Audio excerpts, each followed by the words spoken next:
আজকে আমি খুব সুন্দর ক্রস চেনের ভরাট আঁচলের ডিজাইন আপনাদেরকে তৈরি করে দেখাবো। সেই জন্য বাম দিক থেকে কিছুটা জায়গা ছেড়ে আমি ক্রস চিহ্ন তৈরি করে নিচ্ছি। একটা ক্রস চিহ্ন তৈরি করছি, তার উপরে একটা ক্রস চিহ্ন, তার উপরে একটা ক্রস চিহ্ন, একটা করে ক্রস চিহ্ন 3 বার তৈরি করে নিচ্ছি। এর উপরের লাইনে দুদিকে দুটো ক্রস চিহ্ন বাড়িয়ে নিয়ে পাশাপাশি 3টা ক্রস চিহ্ন তৈরি করে নেব। 3টা ক্রস চিহ্ন তৈরি করার পর এর উপরের লাইনে আবার দুদিকে দুটো ক্রস চিহ্ন বাড়িয়ে নিয়ে 5টা ক্রস চিহ্ন তৈরি করে নেব।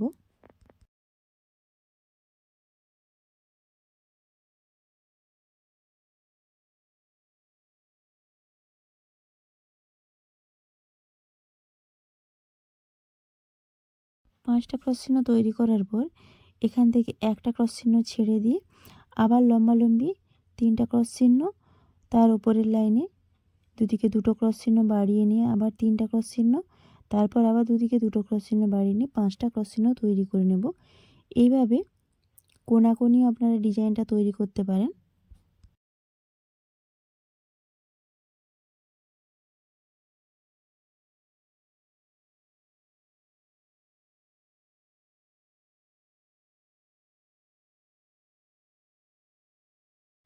আবার এইভাবে 5টা যে ক্রস চিহ্ন তৈরি করছি বাম দিকে আবার একটা ক্রস চিহ্ন ছেড়ে দিয়ে এইভাবেও ডিজাইনটা তৈরি করতে পারেন। কোনাকুনিও তৈরি করতে পারেন বা লম্বালম্বিও এইভাবে ডিজাইনটা তৈরি করতে পারেন।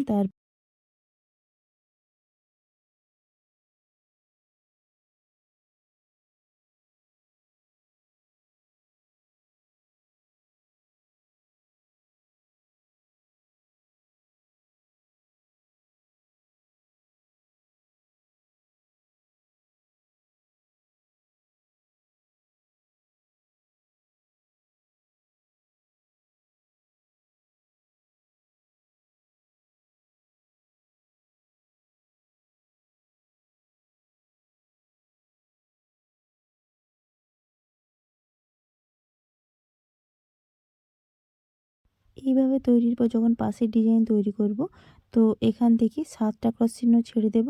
7টা ক্রস চিহ্ন বা 14টা ঘর ছেড়ে দিয়ে আমি আবার ওই একই পদ্ধতিতে লম্বালম্বি ডিজাইনটা তৈরি করে নেব। লম্বালম্বি ডিজাইন তৈরি করার পর যে ফাঁকা অংশগুলো থাকবে সেগুলোতে শুধুমাত্র ক্রস চিহ্ন দিয়ে ভরাট করে নেব।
এইভাবে পুরো আসনটা তৈরি করার পর আমি টিয়া কালারের উল নিয়ে এই ফাঁকা অংশগুলো ভরাট করে নিচ্ছি।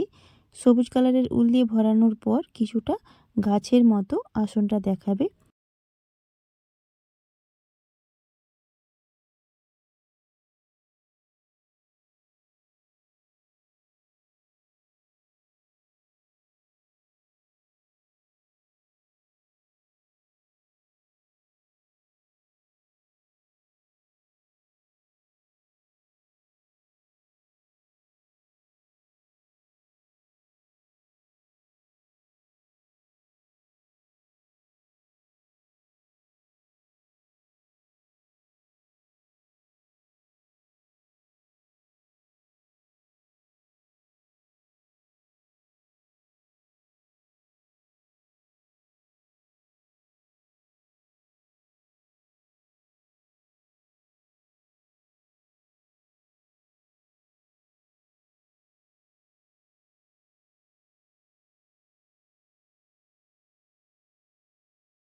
এটি খুব সহজ পদ্ধতির একটি ভরাট আসনের ডিজাইন, সবাই এটি তৈরি করতে পারবেন। অবশ্যই আপনারা আপনাদের পছন্দ মতো উল দিয়ে আসনটি তৈরি করবেন, দেখতে খুব সুন্দর দেখাবে। যেহেতু আসনটি গাছ আকৃতির, তো সেইভাবেই কিন্তু আপনারা রং দিয়ে পুরো আসনটি তৈরি করবেন। তো ভিডিও কেমন লাগলো অবশ্যই কমেন্টে লিখে জানাবেন। ভালো লাগলে লাইক করবেন, শেয়ার করবেন, চ্যানেলটি সাবস্ক্রাইব করে প্লিজ পাশে থাকবেন।